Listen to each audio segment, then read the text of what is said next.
Wilhelm Röntgen donc découvre en 1895 l'existence d'ondes auxquelles il ne sait attribuer un nom, et il parle des fameux rayons X. L'expérience était surprenante. Dans une chambre noire, il avait un tube qu'il avait enroulé d'un carton bien noir, et à côté il avait un carton qui était recouvert d'un revêtement chimique qui s'appelle le barium platinocyanide. Et ce carton s'est mis à être fluorescent. Alors qu'est-ce qu'il a fait? Vous le savez tous, il a pris une plaque photosensible et puis il a mis des objets devant. Et c'est comme ça qu'il s'est retrouvé avec les premières radiographies. Au passage, il a mis la main de sa femme que vous voyez sur la gauche, la première radiographie du corps humain. Puis à côté, je vous ai quand même mis celle de la main de Mutch qui, par un élan amoureux un peu violent, s'est tiré une main dans une balle dans la main. Vous voyez le doigt accidenté lors d'une dispute avec sa maîtresse Tula. Donc la radiographie va vite se répandre. Mais qu'est-ce que ça veut dire? Ça veut dire qu'il existe des rayons X qu'on découvrira une quinzaine d'années plus tard être électromagnétiques, qui peuvent nous faire voir l'invisible. C'est une remise en question quelque part du primat de la raison. Tout d'un coup, il y a des ondes que nous ne percevons pas, que nous ne sentons pas, qui nous font voir l'invisible. Il y a une remise en question du primat de la raison avec le discours bergsonien et la fameuse, comment on appelle ça, l'intuition bergsonienne, pardon. Il y a la découverte de la puissance de nos instincts, de nos désirs et surtout de l'inconscient avec Freud. Et puis il y a toute une époque où on adore faire tourner les tables, c'est la grande période spiriste, occultiste. On pense qu'il y a dans un éther une matière invisible, des ondes qui se propagent, où vivent un certain nombre de corps invisibles, les revenants, les fantômes, les ectoplasmes, etc. Et puis il y a un autre scientifique à l'époque qui s'appelle Poincaré, un tout petit peu après, qui va écrire sur la 4e dimension. Donc le paranormal, tout d'un coup, se dit mais on va découvrir des ondes Y ou Z, puisque X c'est déjà donné, qui nous permettront de voir nos ancêtres, par exemple, de voir tout ce qui ne nous est pas possible de voir aujourd'hui. Et donc, on va voir des choses assez surprenantes, mais ça reste dans le domaine du paranormal, mais finalement, les rayons X en faisaient partie pour eux. Vous avez cette femme en pleurs qu'il a fait sous forme, il y a même une sculpture qu'il a fait en plasticine de cette femme en pleurs, qui est directement dérivée du portrait de Rosa Meissner qu'il a fait en 1907. Donc vous avez Rosa, son modèle, et puis qu'est-ce que vous avez derrière? Vous avez, qui apparaît en bouger, sa sœur Olga. Toujours le même procédé, une vitesse d'ouverture assez lente et un personnage qui bouge. La peinture de droite ne nous rend pas compte de la présence spectrale, mais lorsque vous regardez cette autre version, il y a déjà quelque chose de spectral ici.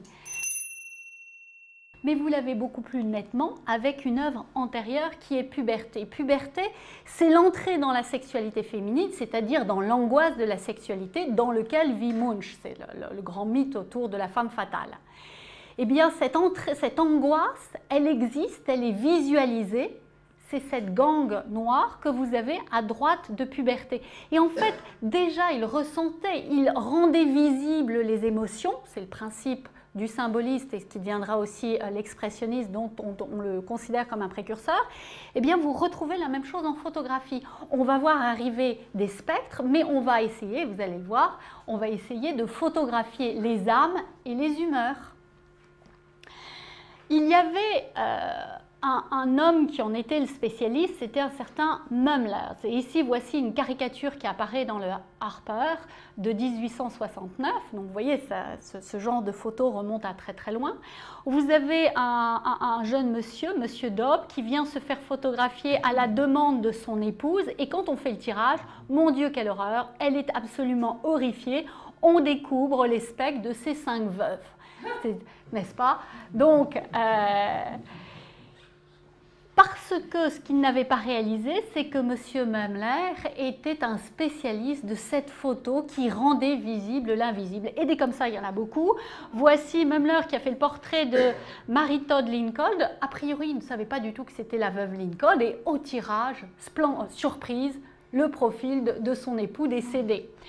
Vous en avez beaucoup. Thibault qui nous fait Henri Robin avec le spectre, qui est ici. Vous avez la nonne et le fantôme, toute une série de John Beatty qui va photographier des tables volantes et vous voyez les formes spirites présentes. C'est ce qu'on appelle les photographies fluidiques aussi. On va photographier, il y a des rayons Y, n'est-ce pas, qui vont permettre, comme les rayons X, de vous montrer l'invisible. Et puis, Paul Nadar va travailler avec Albert de Rochas, qui, je crois, était un militaire qui se passionnait pour le paranormal. Et on va avoir donc le portrait d'Albert de Rochas avec un corps astral. Tout autour, une gangue. Et il va publier un livre qui s'appelle L'extériorisation de la sensibilité, sur lequel il publie également des textes d'un certain Franklin, Radiation cérébrale. Donc vous voyez, on pense qu'on va pouvoir radiographier l'âme, en fait ça c'est une expression de Strindberg, et que ces radiographies, ces photographies vous permettront de sentir les ondes de l'humeur autour des personnages, extérioriser la sensibilité. Or c'est exactement ce que vous allez retrouver dans la version de Ingeborg avec les mains derrière de Munch. Et c'est peut-être la raison pour laquelle on parlera à propos de Munch de réalisme psychique. Le premier texte qui est écrit sur Munch en 1894, je crois, oui, ça doit être 94, est écrit par un écrivain danois avec Meyer Greffe, et ils vont parler de réalisme psychique. Le réalisme à l'époque, c'est une peinture qui est collée à la photographie. Eh bien, le réalisme psychique, c'est aussi une forme de photographie de la psyché. Et là, vous l'avez parfaitement reproduite. Et on retrouve cette forme du corps astral telle que vous l'avez sur la photographie dans nombreux de ses travaux. Le baiser, par exemple. Vampire en est un autre. Donc vous voyez le parallèle qui se crée entre les uns et les autres. Auguste Strindberg, je vous ai dit, ils ont une relation, ils tentent d'écrire des autobiographies photographiques, entre autres, à peu près à la même époque. Strindberg, lui, l'écrit, il veut radiographier l'âme. Et puis il veut aussi radiographier ses états d'âme. Il est en pleine dépression à l'époque. Et il va utiliser une Wunderkamera, il va retirer la lentille, il aura aussi des Spitzkamera. Donc il est dans cette même démarche d'autoportrait que Munch, et lui va tenter de capter des images invisibles. Qu'est-ce qu'il fait? Il prend des plaques recouvertes de liquide photosensible, il les expose au chaud ou au froid, il va obtenir ces photogrammes de cristallisation, les images spirites d'un autre monde, d'une autre dimension. Et puis il va faire la même chose la nuit, il va exposer ces plaques à la nuit, et puis il va capter les ondes nocturnes, c'est ce qu'on appelle les célestographies. Il y a un certain Hippolyte Baraduc qui était médecin et spécialiste en parapsychologie aussi, qui prend la photo de sa femme 20 minutes après sa mort, et là on voit l'âme de sa femme qui s'échappe. Il va aussi faire ce qu'il appelle des psychones, le psychone de l'obsession, mais de toutes les humeurs. Il va coller des plaques sur le front de ses patients ou de personnes diverses. Et à partir de là, il va prendre des psychones, icônes, des images de la psyché. Hop, donc finalement, on pense que c'est scientifique, on y croit. Je vous signale que Munch avait dit que sa rétine avait été brûlée par l'image de la mort de sa sœur, d'où l'obsession à répéter l'enfant malade. Ce n'est pas complètement idiot ce qu'il dit, c'est même pas idiot du tout. Je vous rappelle que quand on essayait de découvrir qui était, comment il s'appelle, Jack l'éventreur, Jack the Ripper, eh bien, Scotland Yard va prendre les photographies de Mary Jane, une de ses victimes, pour voir si elle n'a pas gardé l'empreinte photographique sur la rétine de son meurtrier. Donc vous voyez le parallèle entre ce qui nous paraît presque absurde aujourd'hui, je vois vos airs sceptiques, et les sciences de l'époque. Et puis bien sûr les fluides magnétiques, on va toucher avec les doigts des plaques et on va voir ces fluides magnétiques. Et quand je vois cet autoportrait avec bouteille de vin de Munch, il a l'effet spectral du bouger. Il est à la fois assis sur la chaise et à côté, parce que son épaule, l'épaule gauche se trouve encore sur le dossier de la chaise, alors qu'il est assis juste à côté. Donc il y a cet effet spectral du bouger, mais il y a surtout ces petites gouttes. Est-ce qu'il aurait une âme ou son génie qui se verrait sur cette photo? En général, il ne donne pas à développer les pellicules à ce qu'on appelait les pharmacies Kodak, il les développait lui-même, parfois 5 fois de suite. Donc j'ai présenté cette photo à un photographe de photographie ancienne, il me dit « j'ai l'impression que c'est des gouttes d'eau contenant des sels d'argent ». S'il avait voulu le retirer, il aurait pu. Donc il est possible que lui aussi, comme dans sa peinture, il a essayé de créer des effets psychiques. Les sciences ne sont pas loin. Étienne Jules Marey, celui-là même qui avait permis la décomposition du mouvement en photographie, va créer une machine à fumer. Voici la 4e version de sa machine de 1901. Et il va faire des photos avec des volutes. Donc il rend visible, encore une fois, l'invisible. Et Munch écrira « La ligne ondulante qui domine mes peintures et estampe au début correspond au pressentiment que j'avais des ondes d'éther. » Je vous rappelle que c'est dans l'éther que les Blavatsky, les Mesmer, les Swedenborg imaginaient que les spirites se développaient. Donc il pense et il croit à ces ondes, au sentiment de contact existant entre les corps. À cette époque, la télégraphie sans fil n'était pas découverte. Donc vous voyez ces recoupements entre la psyché, les volutes, cette imagerie et Munch. Et c'est comme ça qu'on peut effectivement interpréter le cri, cette gangue et ces volutes tout autour du personnage. On visualise l'angoisse. On parle d'expressionnisme aujourd'hui, mais à l'époque, il y avait la photographie fluidique et de la psyché qui avait exactement la même démarche. Et il écrit « La nature », donc Munch, « La nature n'est pas uniquement ce qui est visible à l'œil », etc., etc. Donc, il y a des choses qui nous sont invisibles, que la photographie peut capter et que je capte également dans ma peinture. Et c'est comme ça que vous allez voir un certain nombre de ces... Je ne vais pas vous donner la réponse. Rosa et Olga Meissner à la place de Warnemünde. Il a un problème de cadrage, ça tombe mal parce que sa Brownie numéro 2, elle cadre parfaitement, il y a une aide au cadrage. Est-il fétiche des pieds? Pourquoi pas? Mais si vous regardez la partie en bas, c'est son ombre qu'on a pris. Donc, on est encore dans ces autoportraits. Et là, il y a non pas un bouger, il y a son ombre, il y a son spectre ici présent. Autoportrait dans son lit, il a tellement bougé ou enroulé dans le drap que j'ai du mal à le voir. Mais lui aussi produit ce type d'autoportrait. Quand vous voyez à Ekeli 1932 à gauche, il est absolument spectral et transparent en présence de ses tableaux. Même chose avec sa gouvernante, on voit la surface du mur derrière lui. Là, ça a l'air d'être mieux cet autoportrait, mais il ne s'est pas empêché de le reprendre avec une double exposition. Et là, vous retrouvez cet aspect spectral. Vous le retrouverez également dans ses peintures. Par exemple, Femme au bain, il y a une superposition en transparence qui donne cet effet de transparence où il avait réussi à imprégner ou à incruster différents éléments sur une plaque photosensible. Il reprend ce système sur la toile. Vous le retrouvez quelque part dans l'enfant malade, dans la transparence de cette toile. Il l'a souvent répété. Voici une technique qui a été modifiée. Il cherche à effacer le corps humain dessus. Et puis, je vais vous donner un autre exemple un petit peu différent parce qu'a priori, il avait aussi le sens de l'humour. Ça n'était pas qu'un dépressif alcoolique, loin de là. Voici une caricature de ça. Il a eu beaucoup de succès de scandale. Voici un autre à Christiana en 1902. Au départ, la salle d'exposition ouvre fin septembre. La salle d'exposition est vide. Il y a une lettre anonyme qui réclame le boycott et qui est publiée dans l'After Post, qui était donc le journal local. Il lit beaucoup les journaux. En général, on le voit le matin promener son chien et remplissait, disait-on, son par-dessus de journaux. Et puis, après cette lettre, tout d'un coup, la foule arrive, succès de scandale. Et bien, il l'a refait un petit peu avec la photographie.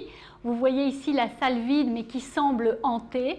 Et là, voici la salle pleine, mais avec des spectres. Regardez, il y a le bouger et il hante à nouveau sa propre salle. Je vais regarder maintenant la structure spatiale de Munch. On a parlé du japonisme, on a parlé de l'influence de l'impressionnisme, mais il y a peut-être aussi la caméra. Il s'est rendu 7 fois à Paris entre 1885 et 1903. Tout au début, il n'était resté que 3 semaines et puis il va obtenir une bourse d'études. Il restera 2 ans, à peu près 2 ans à partir de 1889. Il va fréquenter l'atelier Bonnat, il rencontre Theo Van Gogh et il va fréquenter toute l'avant-garde impressionniste absolument imprégnée du Japon. On a eu l'occasion de voir ça ensemble. Alors certains disaient qu'il est difficile de savoir s'il a eu accès directement aux gravures japonaises, aux ukiyo-e, ou s'il les a découverts à travers les impressionnistes. À mon avis, ceci se fait de manière simultanée parce que l'omniprésence des gravures est telle qu'il n'a pas pu les voir en direct, n'a pas pu ne pas les voir en direct, pardon. Et puis on sait que l'été 88, Bing, le spécialiste des ukiyo-e, expose à Copenhague. Un écrivain explique l'influence sur l'espace pictural des Japonais. Et il est à ce moment-là à Copenhague. Donc on a du mal à imaginer qu'il est à Copenhague, c'est une petite ville et qu'il ne va pas voir l'exposition Bing. Donc évidemment, il y a l'influence du Japon. Si je vous mets en parallèle le cri avec le pont de Trinquetaille de Van Gogh, vous voyez le parallèle sur ces fameuses perspectives qui sont reprises, elles, au japonais. Si je reprends des exemples qu'on a déjà vus ensemble, voici un hiroguiché et cette pénétration dans l'espace se fait par cet encadrement assez violent des arbres que vous retrouvez évidemment chez Vincent Van Gogh, mais qu'on retrouve également chez Munch. Donc, le cheminement se fait de japonais en impressionniste et d'impressionniste en Munch qui se met à l'école de l'avant-garde française. Vous trouvez ça également ça, par exemple, avec le Mélancolie. Si je fais un parallèle de ce tableau avec un Hiroshige, vous avez la même courbe, les mêmes simplifications et aplats de couleurs qu'il a appris soit auprès des impressionnistes, soit indirectement, donc des Japonais, ou directement des Japonais. Et puis, vous avez ce personnage, un premier plan coupé, ce qui était une habitude chez les Japonais. On a eu l'occasion de le voir, souvent les premiers plans coupaient le paysage. Quand je compare à Émile Bernard, qui est très marqué lui aussi par les Japonais, on a une ligne pénétrante et une extension des plans qui est propre aux Japonais, une ligne fuyante marquée, donc ce que j'appelle la construction en diagonale, le premier plan coupé. On a envie de le mettre en parallèle avec cette avenue sous la neige. Mais qu'est-ce qui nous dit que ça n'est pas la photographie également? Parce que la photographie déforme. La photographie va changer les cadrages, c'est le cas de Degas en particulier. Elle déforme les perspectives, en particulier avec le type d'appareil photo qu'il occupe, qui a ce qu'on appelle un objectif fixe de courte, comment on appelle ça, de distance courte, de courte focale, pardon, ce qui fait que vous allez créer une extension fictive des plans intermédiaires et vous allez faire grossir les premiers plans. Donc il sera toujours difficile de savoir si c'est la machine optique ou la déformation vient de la machine optique ou des Japonais. On a eu l'occasion de voir ensemble les déformations, l'importance de l'influence des arts japonais sur Caillebotte et sur Degas, mais vous avez un grand historien du nom de Kirk Varnado qui dit tout est lié à l'utilisation de la caméra lucida et la caméra obscura. Donc on a toujours du mal à savoir qui vient de la photographie ou des précurseurs, des appareils de type photographique ou qu'est-ce qui vient des Japonais. Et quand on voit ces extensions de plans, je ne peux pas m'empêcher de penser à la stéréoscopie. La stéréoscopie a été très à la mode dans les années 50-60, elle revient en force dans les années 80 et 90. Il n'a jamais eu d'appareil photographique stéréoscopique, mais on les voit dans les stations balnéaires, on les voit dans les fêtes foraines.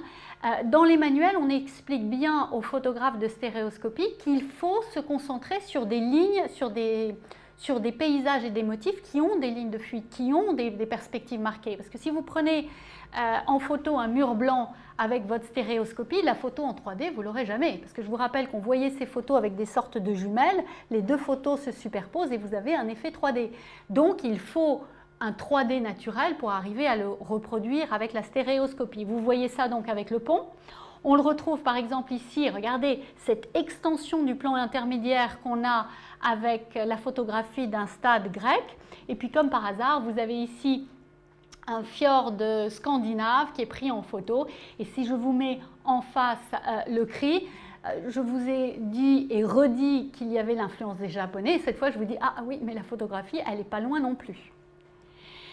Ce qui me permet de dire que, par exemple, Meurtrier dans l'allée, oui, il y a du japonisme dans cette allée d'arbres, oui, il y a du japonisme dans le premier plan coupé, mais j'ai envie de vous dire, le personnage est en transparence, comme les bougées dans la photographie de Munch, et le cadrage coupé, on l'a bien sûr en photographie, on l'a découvert chez Degas, au même titre que chez les Japonais. Et quand il fait ses selfies, lui aussi, il a le visage coupé. Donc, c'est comme un patchwork. Il y a des historiens qui ont eu la même réflexion sur Gauguin. Il est extrêmement difficile de séparer l'un de l'autre. C'est et l'un et l'autre qui jouent ici. La vigne vierge rouge, vous avez un premier plan coupé, une extension de plan japonais, photographie, les deux, l'un l'autre. Même exercice, enfant jouant dans la rue à Hagenstraat. Vous avez ces déformations de plans, les extensions, le premier plan coupé. Il est toujours influencé et par l'un et par l'autre et sera certainement de plus en plus influencé finalement par la photographie. La photographie à l'époque se répand en milieu amateur et les caméras de l'époque ont un grand défaut, en particulier celle dont je vous parlais avec l'objectif à foyer fixe et focale courte, ce qu'on appelle des photographies à grand angle, qui ont deux défauts, l'extension donc du plan intermédiaire et deux, on conseillait de ne jamais prendre de photos à moins d'1 mètre parce que sinon vous grossissiez l'objet à moins d'1 mètre. Et vous aviez un tas de manuels qui vous présentaient les fausses perspectives, false pictorial perspective ici sur la gauche, et puis à droite vous avez la correcte. Vous voyez bien que la tête de cheval est un petit peu trop grosse et que les roues semblent s'éloigner et le personnage ici est mal situé parce qu'il est à la fois près de la tête et déjà il recule. Donc on va enlever ce personnage, on va s'éloigner un petit peu et là vous avez une perspective bien plus correcte.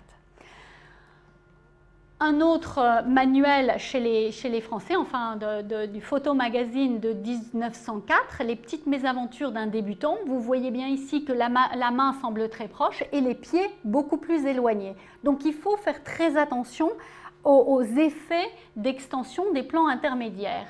Et à mon avis, on est en 1902, la caméra, la Bullet Eye, c'est-à-dire l'œil de bœuf, sa Brownie 2, qu'il a acquis cette même année, a dû influencer ce tableau parce que si vous regardez les personnages du premier plan, jusque-là tout va bien.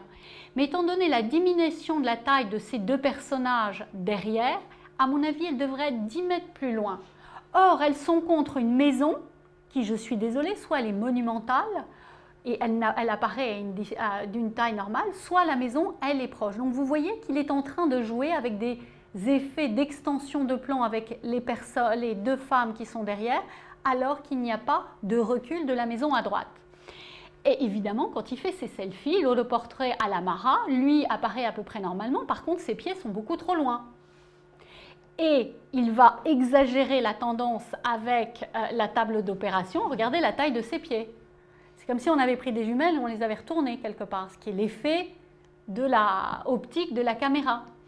Puis en faisant des recherches, je suis tombée sur cette ancienne photo de Colombie-Britannique. Vous avez l'impression que les troncs sont un petit peu trop longs déjà, il y a un problème, on sent que la perspective n'est pas la perspective naturelle de notre rétine. Et bien, je pense que Munch a fait exactement la même chose avec les troncs jaunes, mais là c'est carrément une autoroute qu'il est en train de tracer, ou alors ils ont des arbres extraordinaires particulièrement longs, chose dont je doute.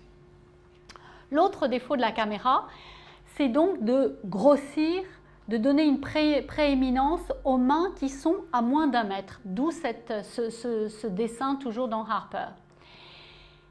C'est la même déformation qu'on avait dans la caméra Lucida. Vous avez ici ce Christian Krog, le réparateur de filets. Il utilisait, on le sait, la caméra Lucida, comme d'ailleurs depuis le début des années 80 Munch. Et si vous regardez la taille du pied, la taille du genou, il a l'air enflé, alors il est peut-être malade et il a des gros genoux, mais son pied aussi, j'ai pris la taille du pied et je la rapproche de la taille du visage, il est énorme son pied. Et la cigarette, elle, a l'air d'être particulièrement longue. Lorsque Munch va créer le tableau suivant, le Félix Auerbach, il va le faire à partir d'une photographie et la femme de Auerbach, Anna Auerbach, va lui dire « il y a un problème, la main est trop grande ». Et il répond « j'ai décidé de ne pas modifier le portrait de votre mari, j'ai peur de ruiner la peinture, la main du premier plan et ses relations au reste sont identiques dans la photographie ». Et effectivement, si vous prenez les proportions de la photographie, si je me place la main à côté de la barbe, je suis désolée, j'ai peut-être pas des mains énormes, mais j'arrive pas à passer du menton au sourcil. Or, cette proportion, il l'a effectivement gardée sur son tableau. Donc, il donne la priorité à la vérité photographique sur la vérité naturelle. La dernière chose que nous allons voir aujourd'hui ensemble est l'influence d'une nouvelle imagerie au XXe siècle. Au XXe siècle, vous allez avoir l'imagerie des journaux qui va être de plus en plus importante, surtout qu'il adore ça. Comme je vous ai dit, il se fourre les poches avec les journaux le matin. Une maison brûle, en fait c'est le château d'amis proches à une centaine de mètres de chez lui. Alors la petite histoire, je crois que c'est un homme qui s'appelle Stevenson, un de ses amis qui racontera des années après. Oui, oui, je l'ai vu, il avait son chevalet, il peignait pendant que tout le monde essayait d'éteindre l'incendie. Et puis il disait aux pompiers, surtout, n'éteignez pas trop, arrêtez les pompes parce que moi je ne veux pas que de la fumée. Ça n'est pas vrai. Il a travaillé de mémoire et il a aussi travaillé avec la photographie du reportage dans le journal local de l'incendie du château. Et vous allez voir les éléments. La forme de la fumée cylindrique se retrouve sur la photographie, l'emplacement de l'échelle également.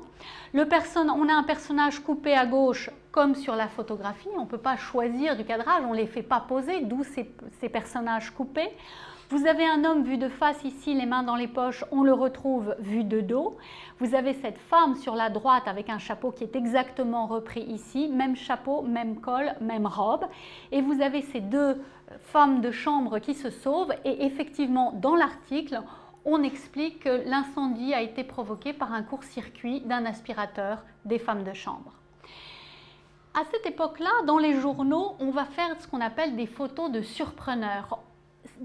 On est en 1910, le cinéma existe depuis 15 ans, donc le mouvement, on veut mettre en mouvement la photographie et donc on va essayer de saisir le pas. Vous le retrouvez dans les photos de socialité de l'Aftenposten, donc le journal local de Munch. Voici un grand plan, vous les voyez en train de marcher, vous le voyez ici sur cet homme au chapeau de forme que je vous grandis et vous le trouvez évidemment dans la peinture de commande de Edvard Munch ou dans ses portraits. Je voudrais me tourner maintenant vers un dernier type de photographie qui est la carte postale. Au début de sa vie, il s'inscrit dans une nouvelle tradition, il s'inscrit dans la lignée des impressionnistes lorsqu'il travaille à partir de cartes postales. Pourquoi? Parce qu'il s'intéresse au sujet moderne et qui s'intéresse au sujet moderne en premier lieu dans les années 80, 70 et 80, ce sont les impressionnistes, donc les modernes de l'époque. Et il va placer son chevalet exactement là où les photographes de cartes postales plaçaient eux-mêmes leur chevalet. Donc il se place dans cette tradition de peintre moderne, de sujet moderne. Même chose avec cette avenue de Karl Johan. À quelques mètres près, je n'ai pas pu évacuer le lion, vous avez exactement la même perspective. Et puis, avec le succès, vous allez avoir une inversion. C'est les cartes postales qui vont prendre des plans et vendre sa Finlande comme il l'avait lui-même peint, parce que finalement, on connaît son pays, surtout à travers ses tableaux. Et c'est ainsi que des cartes postales qu'il envoie d'ailleurs et qu'il signe, ont repris peut-être pas exactement la même plage de Hagarstraat où il passe ses étés, mais en tout cas une vue semblable. Quant à la carte postale que vous avez ici sur la droite, elle est directement reprise de la Maison Rouge, de la Vigne Vierge. Vous voyez, j'ai découpé et vous retrouvez exactement les mêmes plans. Et on peut continuer. Ces jeunes filles sur un pont, regardez la carte postale qui vient des années après, c'est la même prise de vue. Si on les superpose et que je replace les jeunes filles dessus, vous voyez, la carte postale est en train, cette fois, on a une inversion, la carte postale copie Munch. On peut faire la même chose avec la voix. Cette prise de forêt est directement dictée par l'iconographie à succès de Munch. Puis j'aimerais terminer sur ces travailleurs entrant chez eux. On va pas refaire le japonisme aujourd'hui, mais vous avez un plancher qui remonte. C'est pas tout à fait logique parce que j'ai des personnages ici qui sont à ma hauteur et puis tout d'un coup je vois ce personnage qui s'enfonce en dessous de moi. Alors soit il y a une forte descente, ce qui est strictement, enfin c'est pas cohérent ce que je vais vous dire, soit c'est l'influence du Japon avec ses parquets qui remontaient. Je peux vous dire ça. Je pourrais aussi vous dire qu'il y a une multiplicité des points de vue liés au Japon. Vous voyez ces personnages de face et puis tout d'un coup vous voyez le haut du chapeau. Mais c'est aussi ce qu'on retrouve chez les futuristes et les cubistes qu'ils découvrent dans des expositions. Donc on est dans le XXe siècle, il faut arrêter de ne parler que du Japon. Vous avez également les plans, le cadrage coupé et les plans coupés qui sont liés à la photographie et puis la transparence. Est-ce que cette transparence, regardez, on voit les pavés à travers les jambes. Il n'a pas fait des spectres. Là n'est plus le sujet. Lorsqu'on a des bougées, why are my photography bad? C'est parce qu'on bouge. Pourquoi là-dessus il apparaît un petit peu de manière spectrale? C'est parce qu'il a bougé. Donc en rendant cette transparence, il n'est plus question ici de spectre, de forme fluidique, c'est le mouvement qu'il est en train de rendre. Et pourquoi il fait ça? Eh bien parce que depuis quelques années, nous avons une nouvelle forme d'image qui s'est développée et que je vous présente ici. Ce sont les frères Lumière. Le premier, c'est le train La Ciotat. Les gens débarquent et vous les prenez en pleine figure. L'image vous saute à la figure et il y avait de nombreuses sorties d'usines, comme la sienne. Et puis, il fait cette équipe de chevaux. Là aussi, il y a un sentiment de théâtralité. Il y a une projection hors de la toile de ces chevaux. On a l'impression qu'ils vont vous courir dessus. Et je pourrais comparer à cette photo des passages des pompes de Paris, sauf que là, ça n'est pas une photographie, c'est ce qu'on appelle un style, une image fixe d'une prise photographique, d'une prise cinématographique, là encore. Il adorait le cinéma, il était capable d'aller tous les jours voir le même film, il y allait même avec son chien, il y allait seul, il allait voir les actualités, les films de western, et c'était ce qu'on voyait tout au début. Donc vous voyez qu'il s'inscrit désormais non plus dans une logique photographique, mais dans le cinéma. On retrouve des caricatures comme dans ce Charles Mandel Agenda, où vous voyez une petite famille gentiment installée devant des rails de train, et là, horreur, ils se sauvent, ils ont peur de recevoir la locomotive en pleine figure, et c'est cette logique qu'on retrouve également dans le cheval au galop. Munch est un peintre symboliste, certes, qu'on rattache au XIXe siècle, mais son travail avec la photographie dénote d'une intelligence picturale qui s'adapte à tous les médiums, à la peinture comme à la photographie. Et en avançant dans le XXe siècle, il va intégrer de nouveaux modes d'image iconographiques et en particulier le cinéma. Donc j'espère qu'après cette séance, en tout cas sur Munch, on ne le regardera plus juste comme un homme du XIXe siècle. On aura fait 3 séances en tout sur la photographie et je pense qu'il est absolument inimaginable d'envisager, quels que soient les peintres, le travail de l'avant-garde en France et en Europe sans jeter un coup d'œil sur la photographie. Je pense qu'on a découvert plein de choses durant ces 3 séances.